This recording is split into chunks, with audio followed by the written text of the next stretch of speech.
Welcome back to my channel. Last వీడియోలో 8th bit వరకు complete చేయడం జరిగింది. ఈరోజు 9th బిట్ నుంచి చూద్దాం. ప్రజ్ఞాలబ్ధి సూత్రం.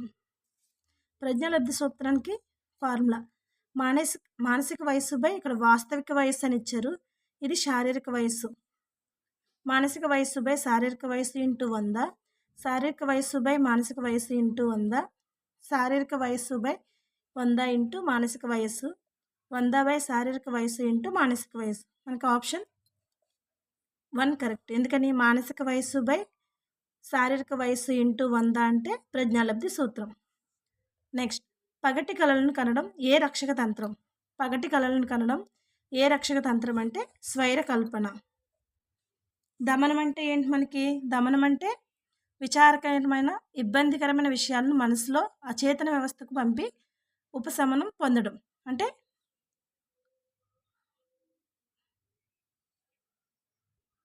మరిచిపోవడానికి ప్రయత్నించడం అంటే దమనం.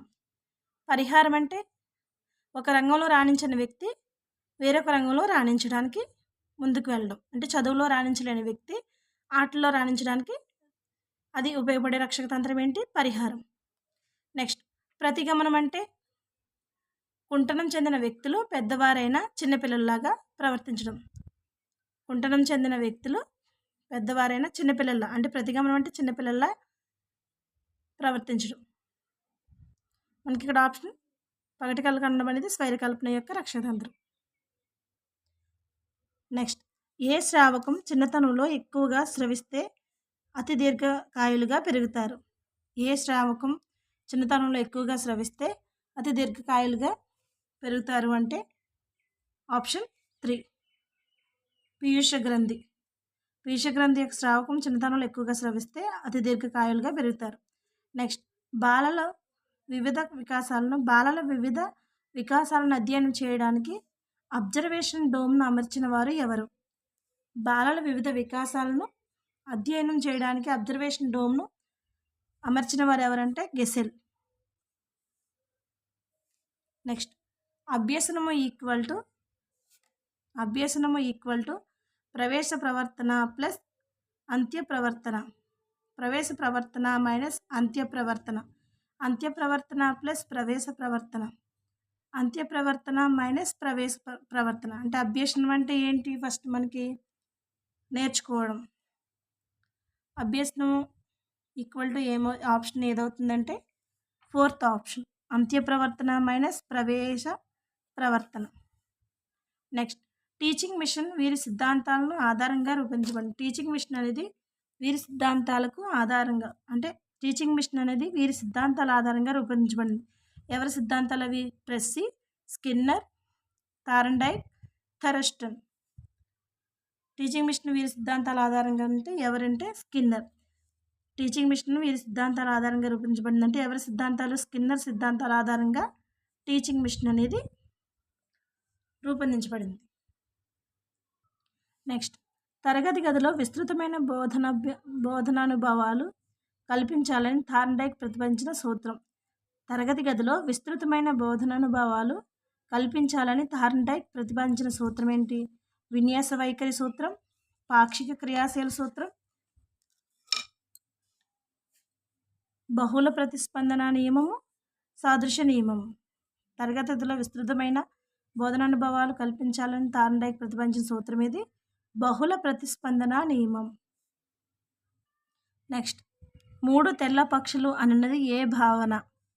సంయోజ భావన, సంబంధిత భావన, వ్యతిరేక భావన, వియోజన భావన. 3 తెల్ల పక్షులు అంటే సంయోజన భావన.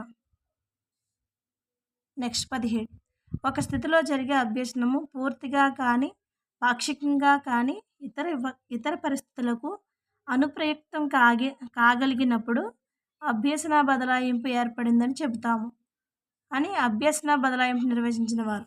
ఇది ఒక డెఫినేషను. ఎవరిచ్చారంటే ఒక స్థితిలో జరిగే అభ్యసనం పూర్తిగా కానీ పాక్షికంగా కానీ ఇతర పరిస్థితులకు అనుప్రయుక్తం కాగలిగినప్పుడు అభ్యసన బదలాయింపు ఏర్పడిందని చెప్తామని అభ్యసన బదలాయింపు నిర్వచించిన వారు ఎవరంటే Garrett. Westler, Garrett, Skinner, Tolman. ఇందులో నిర్వచనం ఇచ్చిన వారు Garrett. Next, enquiries into human faculty గ్రంథ రచయిత ఎవరు? ఎంక్వైరీస్ ఇంటూ హ్యూమన్ ఫ్యాకల్టీ గ్రంథ రచయిత ఎవరంటే Ebbinghaus, Elizabeth Hurlock, Galton, Woodworth. Galton. Enquiry into human faculty గ్రంథ రచయిత గాల్టన్. డిజావు అనగా ఏమిటి అన్నారు. డిజావు అనగా ఏమిటి? మిథ్యా అనుభవాలు, మిథ్యా విస్తృతి భావము, మిథ్యాధారణ, మిథ్యా పరిచయ భావము. ఫోర్త్ ఆప్షన్ మిథ్యా పరిచయ భావం. డిజావు అంటే మిథ్యా పరిచయ భావం. డిజావు అనేది ఫ్రెంచ్ పదం. దీని యొక్క డెఫినేషన్ ఏంటంటే ఇంతకుముందు ఏదైనా ఒక అంశాన్ని లేదా విషయాన్ని ఇంతకుముందు చూడకున్నా వినకున్నా చూసినట్లుగా విన్నట్లుగా ఉండడమే డిజావు. డిజావు అనగా ఏంటి? మిథ్యాపరిచయ భావన. నెక్స్ట్ 20వ బిట్. గుర్తింపు పద్ధతి ద్వారా ధారణా స్థాయి హెచ్చుగా ఉన్నట్లు కనుగొన్న శాస్త్రవేత్త. గుర్తింపు పద్ధతి ద్వారా ధారణా స్థాయి హెచ్చుగా ఉన్నట్లు కనుగొన్న శాస్త్రవేత్త ఎవరు? లూ అనే శాస్త్రవేత్త. క్రింది వాటిలో విద్యా బోధన ప్రక్రియలను ప్రతిపాదించింది ఏమిటి? క్రింది వాటిలో విద్యా బోధన ప్రక్రియలను ప్రతిపాదించినది ఏంటి? ఈశావాప్యోపనిషత్తు, కేశోపనిషత్తు,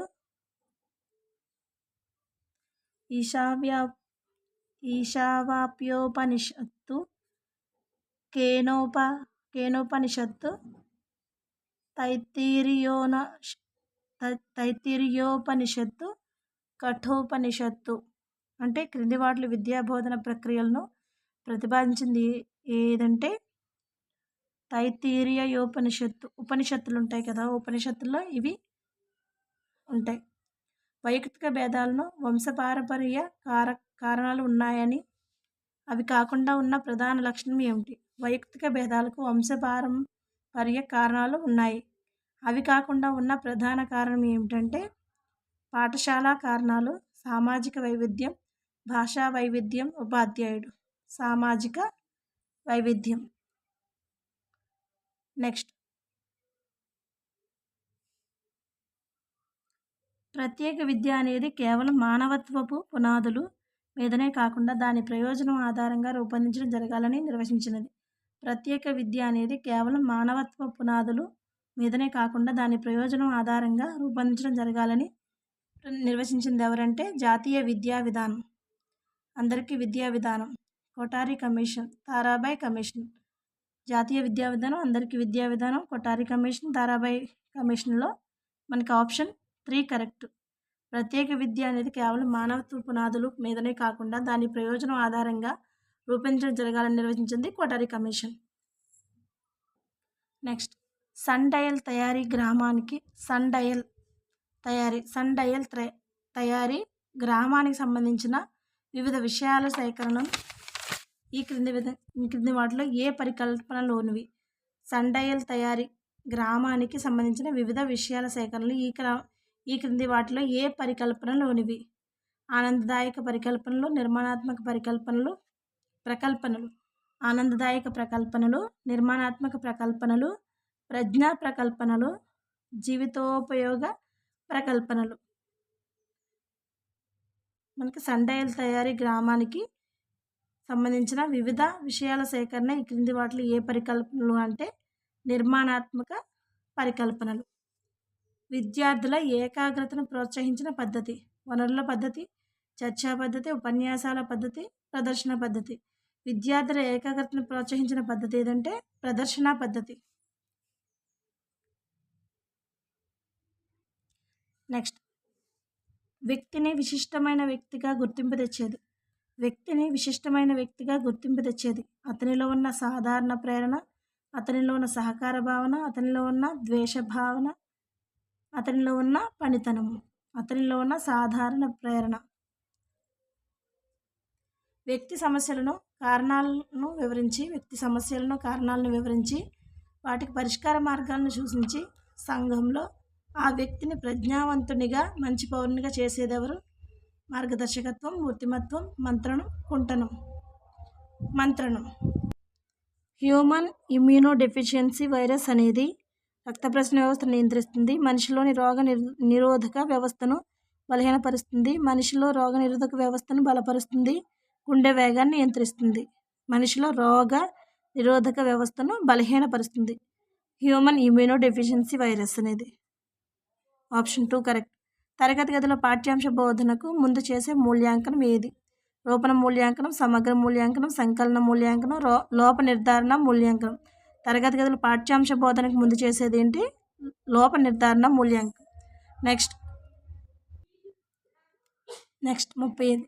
విద్యా హక్కు చట్టం ప్రకారం ఉపాధ్యాయులు తగిన విద్యార్హత పొందకుంటే ఎన్ని సంవత్సరాల తర్వాత ఉద్యోగాన్ని కోల్పోతాడు? విద్యా హక్కు చట్టం ప్రకారం ఉపాధ్యాయులు తగిన విద్యార్హత పొందకుంటే ఎన్ని సంవత్సరాల తర్వాత ఉద్యోగాన్ని కోల్పోతాడు అంటే 1 సంవత్సరంలోగా, 5 సంవత్సరాలలోగా, 2 సంవత్సరాలలోగా, 3 సంవత్సరాలలోగా. 5 సంవత్సరాలలోగా. 5 సంవత్సరాల లోపు విద్యా హక్కు చట్టం ప్రకారం ఉపాధ్యాయులు తగిన విద్యార్హత పొందకుంటే ఉద్యోగాన్ని కోల్పోవాల్సి వస్తుంది. Thank you. ఈ వీడియో కనుక మీకు నచ్చితే లైక్ చేసి సబ్స్క్రైబ్ చేయండి. వీలైతే షేర్ చేయండి. ఏమైనా డౌట్స్ ఉన్నా ఏదైనా సబ్జెక్ట్ మీద అంటే కామెంట్ రూపంలో తెలియజేయండి.